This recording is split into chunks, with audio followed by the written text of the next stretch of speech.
The world of premium coffee hand grinders is one of the most discussed topics in coffee enthusiast world, and most of us feel like we have this thing pretty figured out, unless we don't. I went pretty deep on actual user data for each one of these grinders, and the results can actually be a little bit different from the story that we actually end up telling ourselves. For example, the coffee grinder that gets roasted the hardest on online forums, the Comandante C40, has basically zero self-reported hardware failures, as well as one of the highest customer service satisfaction rates, and owners that very often come back to it after trying some of the alternatives. And the grinders that people upgrade to have higher failure rates and a meaningful chunk of people who actually don't even enjoy what they bought. Now, the higher end filter coffee hand grinder conversation seems to focus almost exclusively on four different grinders, these ones right here. You have the Comandante C40, the OG in this segment. You have the K Ultra, what many would consider the industry leading all-arounder. You have the ZP6, the king of tea light clarity, coming in at about $210 US. And the Fiorenzato Pietro Pro Brew, the flat burr peak clarity grinder, coming in at $500. Now, if you're considering one of these grinders, all of them have some things going on that are not often the most talked about and could really influence your decision of which direction you want to go in. But before we get into any of that laundry list worth of stuff, I just have to say that any of these options is a big amount of money for a hand-powered coffee grinder. You can get a really, really good experience without spending this amount of money. Now, is it worth it for some people to spend what these cost to push into that last 20%? Yes, some people decide to do that. But for almost all of these grinders, they will likely not be the last grinder you ever buy. If you start digging into these and you start looking for complaints online, you're going to see a lot of them centering around one specific grinder. This one, the Comandante C40. It was released in 2015, and you'll see stuff like it's overpriced, it's outdated design, it hasn't evolved, Comandante is stagnating, and collectively we should just sort of move on from this grinder. And a lot of people actually decide to do that, and when they do, very often they move to one of these two. This one is probably the most comparable. This is the EasyPresso K Ultra. Both this one and the Comandante C40 are all-around grinders. You can use them for both filter and espresso, and they do provide a quite clear, but let's say a more structured cup of coffee. Good sweetness, some good body, kind of functioning in that lane. So before we move on to the other two grinders, let's just focus in on these ones for a sec. One thing people tend to complain about a lot with the C40 is this internal adjustment mechanism right here. The K Ultra and many other grinders actually have moved to this external adjustment ring that it has going on here, where you can quickly and easily see both what grind setting you're on and change it without taking off the catch cup. The C40, you need to take this off to even adjust it. And then once you're adjusting it, there's no label to tell you what grind size you're on. So you either have to remember, or you have to tighten the burr all the way down to 0, basically where the axle stops spinning freely, and then count your clicks upward. And a common response to needing to do that is, in 2026, that is just ridiculous. I pay this much for a hand grinder, I should be able to see what size it's on and be able to adjust it easily. Now, there is a third-party attachment actually that recently came out for C40s that kind of slips in the top here and gives you external clicks. That's going to add $100 onto the price of this grinder. A lot of people will say the K Ultra is a slightly higher clarity grinder. We're going to come back to that. Also, people tend to like the magnetic catch cup versus the screw catch cup. The plastic parts inside the Comandante C40 is something that a lot of people take issue with in comparison to the all-metal parts inside a K Ultra.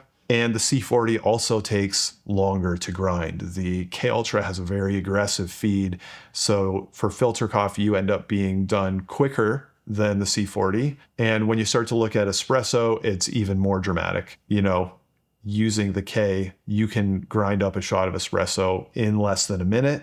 And in my experience with the Comandante C40, you're going to be grinding for even over 2 minutes to grind a shot of espresso. And to even get a good dial on the C40, you actually need to get an upgrade kit called their Red Clicks kit, which comes in at an extra $50. So you're starting to get this picture of a grinder that maybe hasn't evolved with the times and isn't as price competitive in many ways compared to the grinder that it gets compared to the most often, the K Ultra. Let's talk for a minute about the ZP6 and the Fiorenzado Pietro. Now, where the K Ultra and the C40 are sort of flagship all-arounder grinders, the ZP6 and Fiorenzado Pietro Pro Brew are both clarity-focused filter coffee grinders. They don't do espresso at all, and when you're brewing filter coffee with them, they create a lot of separation and distinctness between those different layers of flavor that you can have in your cup. And a lot of people like this. This one, the ZP6,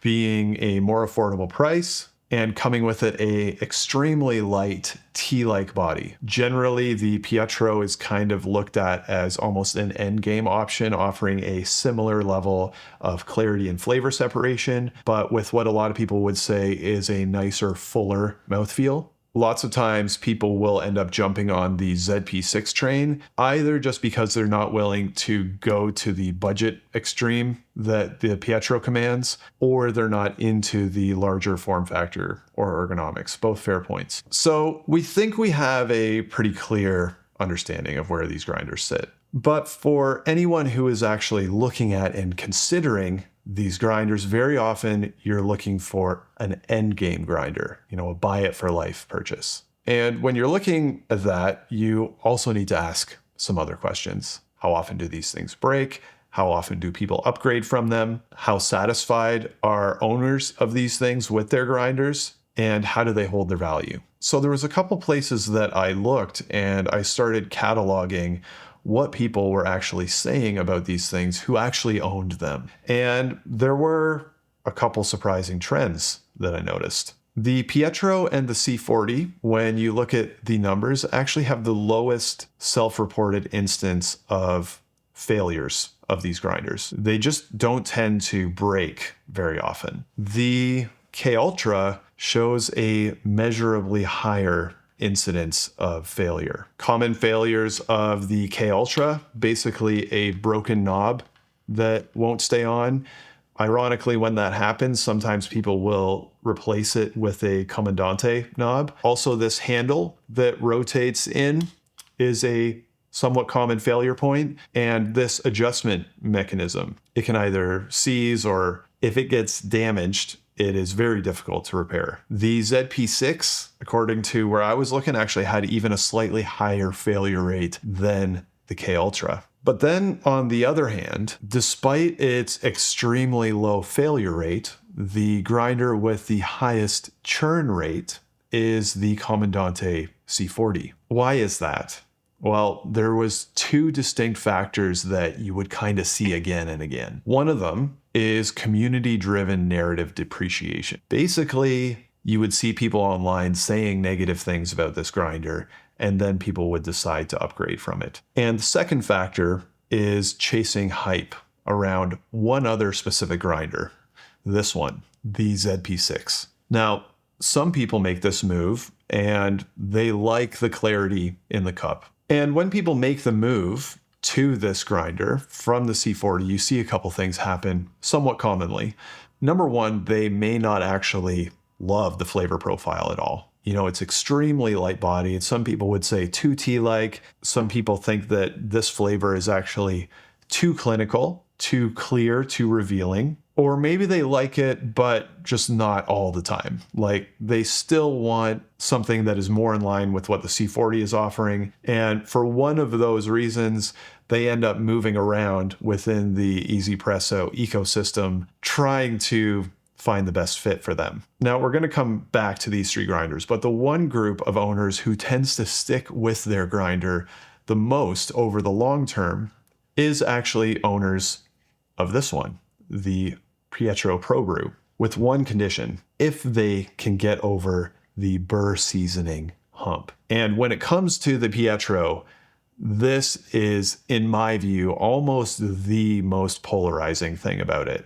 You know, the ergonomics, the form factor, users will generally tend to acclimatize to that eventually. What is a lot harder to break through is the fact that this grinder performs, in my experience, very differently when you first get it compared to after it's had 3 to 5 kilograms of coffee ground through it. You know, this grinder is known for being very clear, a lot of flavor separation, and invariably you'll find a ton of people online who buy these things and say, the brews are muddy, there's all kinds of fines in this, it's astringent, it's stalling. And the reality is the burrs are just not seasoned yet. You know, you got to grind more coffee through them.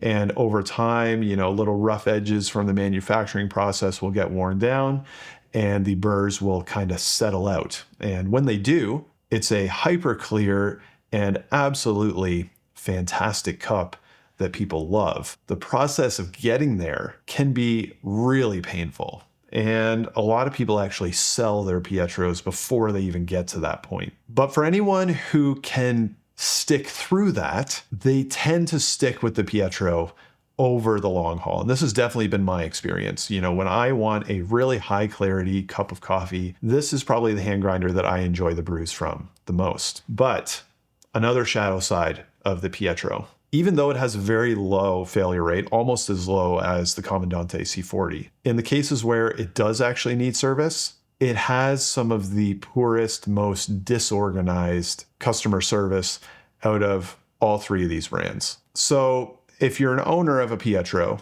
I would definitely start with your retailer rather than trying to go directly to the company. And again, that's just based on actual user reports of how the experiences have been across these different companies. So I get asked often, you know, Justin, out of these 4 grinders, which one do you actually recommend? And the 2 that I use the most personally for coffee that, you know, I just want to drink is this one and this one, the Pietro and the C40.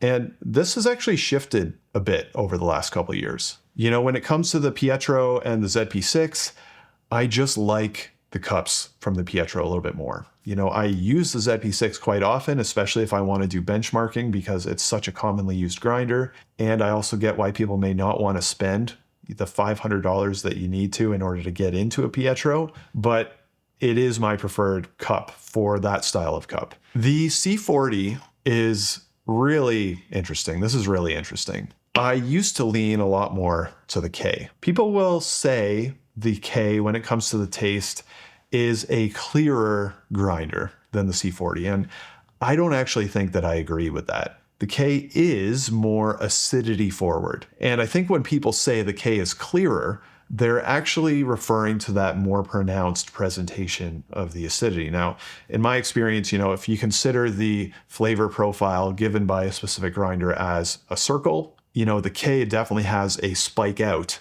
on the acidity section of that flavor wheel. In my experience, that can actually mask other parts of the flavor profile that the more even presentation of the C40 can reveal. So I think in some ways, the C40, you can actually argue, is a little bit clearer than the K, if not as acidity forward. That's a minor point. You know, when it comes to flavor, different strokes for different folks, but there is a lot of other stuff that used to kind of pull me away from the C40. And the adjustment mechanism was definitely one of them, but I've kind of come around on that one. You know, when you're actually in the habit of using a C40, zeroing them out and then counting your clicks up is not actually a big deal. And I have dropped this on hard floors a couple times.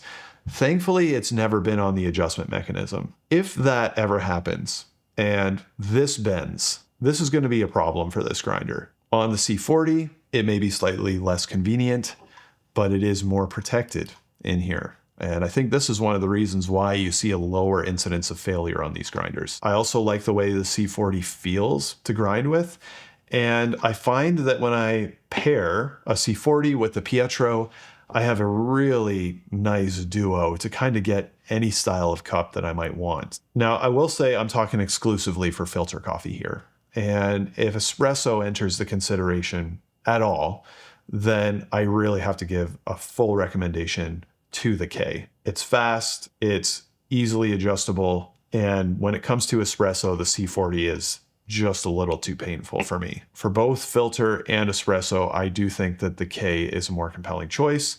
But when it comes to filter only, I have to say I've come back around to using the C40 more often. Now, all of these are good grinders. None of them are bad. So I think if you have bought one or you're considering buying one, you can rest easy that, yeah, there are some things that people tend to not talk about, a lot of them within the scope of all the hype that you'll see online. You know, the seasoning on the Pietro, I've seen more Pietro users give up on this grinder because of the seasoning issue. The grinder that actually gets the most hate is the one that has the lowest incidence of reported failure. And for people who move away from this one to something in the Easy Presso line, the failure rate is actually higher and are more polarizing, I think, than you would expect from what you would read online. You know, some people love it, but there also is a slice of people who try it and they're not totally into it. So I want to hear from you. What is your take on these grinders, especially if you've tried more than one?